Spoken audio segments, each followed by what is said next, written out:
আরও এক সিনেমা থেকে বাদ দেয়া হলো বুবলিকে।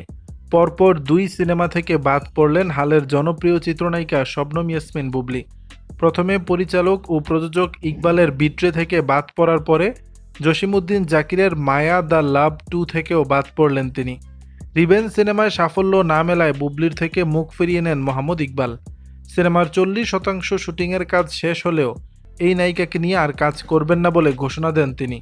ইকবালের পথেই হাঁটলেন জাকির। এরই মধ্যে সিনেমাটির 70% শুটিং শেষ হয়েছে বলে জানান এই পরিচালক।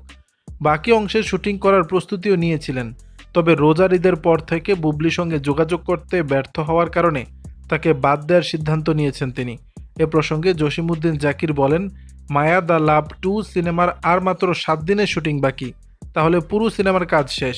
তবে মায়া দ্য লাভ মুক্তির সময় থেকে প্রচারণায় পাচ্ছি না বুবলিকে।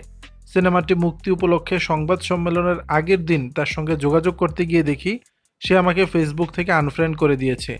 হঠাৎ আনফ্রেন্ড করার কারণ বুঝতে পারছি না, তবে এ নিয়ে আমার মাথা ব্যথা নেই। যোগ করে তিনি আরও বলেন, সিনেমার প্রচারণার জন্য তাকে অনেক ফোন করে পাইনি, তারপর বাকি অংশে শুটিংয়ের জন্য অসংখ্যবার ফোন করি, কিন্তু তার সাড়াই পাচ্ছি না। তার জন্য আর অপেক্ষা করতে পারছি না।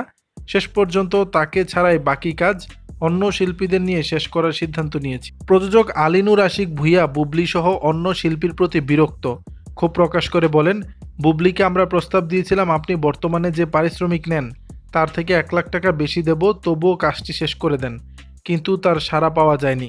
তিনি কাজ না করতে চাইলে আমাদের জানাতে পারতেন, সেটিও করেননি। এমন অপেশাদার শিল্পী নিয়ে প্রযোজক পরিচালকরা কাজ করবে কিভাবে? বুবলির থেকে আমরা শিল্পী সুলভ আচরণ পাইনি। দর্শক, বিষয়টি নিয়ে আপনাদের মতামত জানাবেন নিচের কমেন্ট বক্সে।